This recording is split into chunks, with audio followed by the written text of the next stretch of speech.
In today's video, I will walk you through how to change the bar color in Google Sheets bar graph. Open your Google Sheets document. Click Insert from the top menu, then select Chart. A default chart will appear on your sheet. On the right side, open the Chart Editor panel, go to Chart Type, and select Bar Chart. This changes your chart into horizontal bars. Click directly on one of the bars in the chart.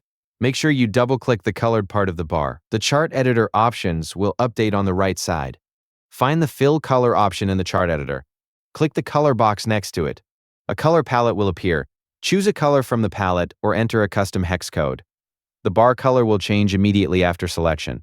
If your chart has more than one data series, click the next set of bars and repeat the same process. Double-click the bars, go to Fill Color if needed. Repeat this for each data series you want to customize. Once finished, your bar graph will show the new colors you selected, and each series will be clearly distinguished on the chart. Thank you for watching the video.